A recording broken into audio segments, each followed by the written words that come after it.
Chers amis, bonjour. Nous sommes le jeudi 30 mai 2024. Il est presque 11 heures. Quelques news de l'Arménie, de la Tsar et de la diaspora arménienne. Aliyev, le dictateur Aliyev, qui a affirmé avant-hier: nous suivons les derniers événements en Arménie et constatons que les tentatives sont faites pour présenter des revendications territoriales. Donc voilà, donc encore une fois, le dictateur Aliyev est au courant de tout ce qui se passe en Arménie, en politique intérieure, et notamment justement l'opposition qui demande comment la démission de Pachinian. Il a déclaré cela au village d'Ivanian, donc c'est l'aéroport de Stepanakert, hein, en fait, occupé. Hein. Il y était donc, il a fait ce discours-là. Et il a affirmé, en fait, sous forme de menace: je suis sûr que l'Arménie ne tentera plus jamais de procéder à de quelconque provocation militaire contre l'Azerbaïdjan. Bien qu'il y ait beaucoup de revanchistes en Arménie, nous suivons également les derniers événements et constatons que les tentatives sont faites pour formuler à nouveau des revendications territoriales contre nous. Par conséquent, nous devons être prêts à tout moment, a déclaré Aliyev. Voilà. Il a ajouté que l'ensemble du Haut-Karabakh et l'est du Zangezur deviendront une zone défensive, de défense très solide, et que les travaux sont déjà en cours dans cette direction, donc renforcement de l'armée azérie aux frontières de l'Arménie et puis en Artsakh occupé. Voilà. Nicole Pachinian, donc suite au, comment dirais-je, au grave incident qui s'est déroulé à Sadarabad, en fait, lieu de commémoration du 28 mai, donc la journée de la République, où le catholicos Karekin Dodeshmiatsin, avec une délégation d'ecclésiastiques, a été empêché plusieurs fois de faire son entrée sur cette esplanade pour faire une prière.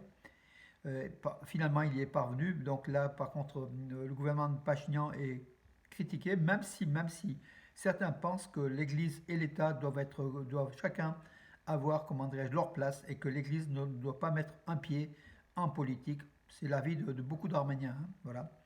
Je pense également, mais cette Église arménienne était l'État arménien pendant 9 siècles quand on n'avait pas d'État. C'est aussi l'héritage de ce passé, de l'histoire de l'Église arménienne et de la nation arménienne qui est liée à son Église apostolique, hein, donc grégorienne, qui montre aujourd'hui donc ces points de frontaliers qui ne sont pas toujours évidents entre l'Église et l'État. Nicole Pachinian, il a affirmé qu'il n'y a pas de campagne contre l'Église en Arménie. Cela n'a jamais été le cas. Il n'y en aura pas. Voilà. À part que l'État arménien peut, au niveau des impôts, resserrer les boulons tout simplement en imposant l'Église arménienne, notamment dans la vente de bougies, et puis d'autres comment dirais-je, recettes non déclarées que jusqu'à présent l'État arménien fermait les yeux, tout simplement parce que c'est l'Église. Voilà. Le ministre de la Défense, Soulen Papignan, le ministre de la Défense d'Arménie, était à Bruxelles, donc il a participé à la cérémonie d'ouverture du forum Schuman sur la sécurité et la défense. D'ailleurs, Soulen Babikian, le ministre de la Défense, arménien de la Défense, a présenté donc les réformes des forces armées de l'Arménie à Bruxelles, donc auprès justement de responsables de la défense de l'Union européenne. Et puis, il a présenté aussi le processus de réforme des forces armées d'Arménie au président du comité militaire de l'Union européenne. Donc c'est un général, hein, le général Robert Breguer, dans le cadre du forum Schuman sur la sécurité et de la défense qui s'est tenu donc hier à Bruxelles. Voilà, Soulen Babikian a présenté la position de l'Arménie et puis nous avons discuté, donc c'est ce qu'a affirmé, hein, donc le ministère de la Défense. Nous avons discuté des questions liées à la coopération entre l'Arménie et l'Union européenne dans le domaine de la défense. Nous sommes parvenus à un accord sur le développement de la coopération dans les domaines d'intérêt mutuel, a affirmé donc Soulen Papikian, le ministre arménien de la Défense, qui a révélé des détails de la réunion dans un message sur sa page Facebook. Voilà. Donc en fait, entre l'Arménie et l'Union européenne, bien sûr, euh, comment dirais-je, ça se rapproche de plus en plus, chaque jour un peu plus. Alors, la République d'Arménie possède un territoire souverain de 29 743 km² et est inviolable, affirme Nicole Pachinian. Voilà une nouvelle fois, Nicole Pachinian qui présente la carte de l'Arménie avec ses 29 743 km². Euh, je crois que c'est 28 000 ou 20 27. Alors attendez juste une seconde, peut-être qu'il y a une 29 743 km². Euh, voilà, pratiquement 30 000 km². Hein. Voilà, la superficie de la République d'Arménie avec ses frontières qui ne seront jamais violées d'après Nicole Pachinian, à part ils ont déjà été violés, puisque les Azéris sont en territoire dans ces 29 743 km², dans le Sunnik, dans trois régions, donc dans le Vayotsol et dans le Geralkunik.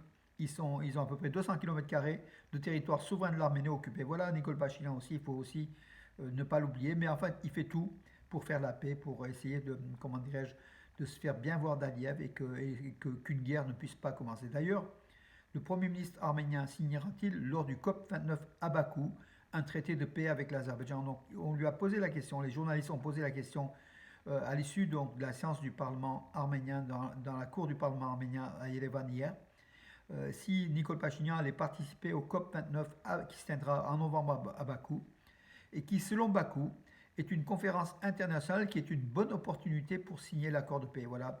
Nicole Pachinian a précisé maintenant, nous avons un changement d'atmosphère significatif, mais cela ne signifie toujours pas que nous avons atteint la ligne d'arrivée et il reste à signer. Vous savez, chaque jour est une merveilleuse occasion de signer un traité de paix. Le problème est qu'il faut parvenir à des accords sur le traité de paix.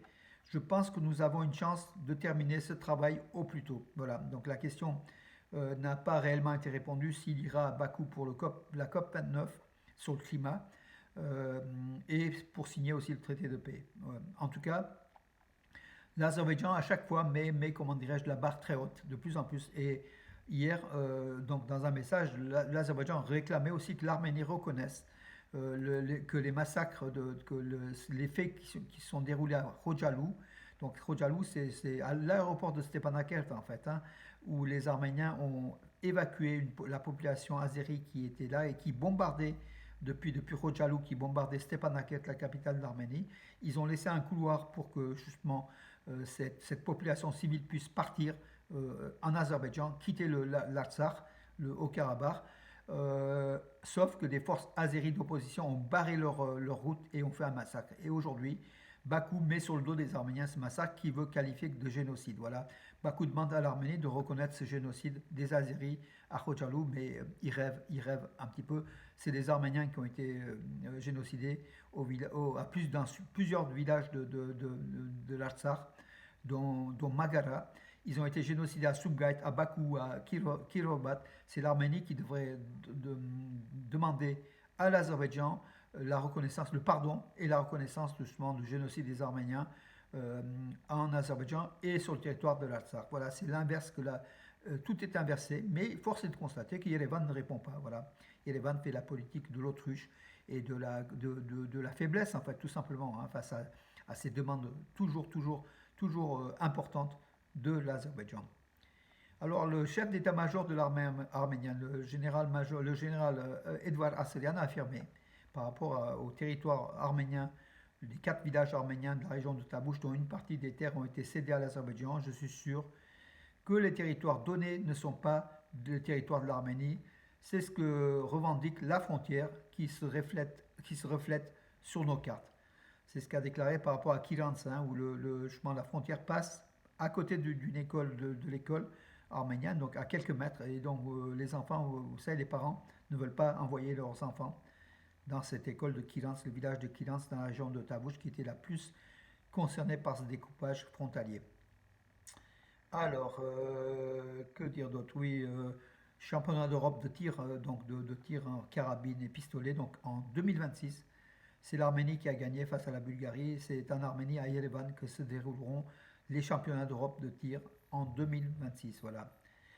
Khachadoul Andreassian est le nouveau maire de Merli, donc dans le Sunnik. Voilà, donc c'est aussi une petite information. Et puis l'information, la patineuse artistique Sofia Titova, une russe sans doute d'origine arménienne quelque part, 15 ans, a obtenu la citoyenneté d'Arménie. Donc elle représentera l'Arménie dans les compétitions internationales. Et puis il y a aussi un couple russe qui pourrait représenter les couleurs de l'Arménie en fait, hein. Donc en fait ça a été confirmé par Aram Vlastian qui est le président de la fédération, le représentant de la fédération arménienne d'haltérophilie. Il a confirmé cela sur la chaîne Match TV, donc une chaîne sportive russe. Donc Sofia Titova a eu la citoyenneté d'Arménie et représentera l'Arménie dans les compétitions internationales. On parle aussi du couple Agopova et Rachmanin, qui avaient l'intention de changer de citoyenneté sportive, donc de russe, pour concourir sous le drapeau de l'Arménie. C'est en cours a priori. Voilà. L'Arménie sera ainsi représentée dans les compétitions internationales, donc par des champions qui sont russes mais qui ont pris la citoyenneté arménienne. 1437 personnes déplacées de force du Haut-Karabakh ont obtenu la citoyenneté de la République d'Arménie.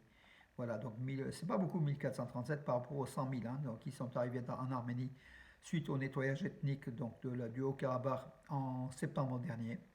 C'est Arpine Sarkisian, vice-ministre de l'Intérieur, qui l'a déclaré. Donc par rapport au budget de l'État de la République d'Arménie, sur 2075 demandes, personnes déplacées qui avaient demandé donc la citoyenneté, 1437 ont obtenu la citoyenneté d'Arménie. Alors, à l'heure actuelle, 96 696 personnes déplacées, dont 1437, ont obtenu la citoyenneté d'Arménie. Voilà. Et 83 942 personnes se sont enregistrées sur les 96 696. Ça veut dire qu'il y a des Arméniens de l'Artsakh qui n'ont même pas été enregistrés donc, en Arménie pour bénéficier d'aide de l'État arménien. Voilà. Et donc certains demandent aussi la nationalité arménienne, comme c'est le cas. En attendant leur retour, bien sûr, dans cette patrie occupée par l'Azerbaïdjan. Voilà, mes amis, j'en ai terminé pour aujourd'hui. Voilà, je vous je vous donne rendez-vous à demain pour d'autres nouvelles. Et puis, si je vous en parlerai, donc ici sur Valence, donc au parc Jouvet à Valence, donc au parc le 15 juin. Le 15 juin, ça sera la fête du jumelage avec un stand de l'association Idjeval, présidé par Rostov Iliozer, que je co-préside aussi. Donc voilà un stand présentant la ville d'Itchevan, la ville donc dans le Tavouche, une ville stratégique importante. Valence est jumelée avec la ville d'Itchevan. On présentera cette ville par des photos, par des éléments. Et puis le stand donc d'Itcheval. Et puis il y aura aussi une partie artistique d'une troupe de danse qui va évoluer. Donc voilà, l'entrée est bien sûr gratuite. Ça sera le samedi 15 juin. Notez dès maintenant, je vous donnerai plus d'informations dans quelques jours, dans les quelques jours qui suivent en tout cas, mes amis. À demain et bonne journée.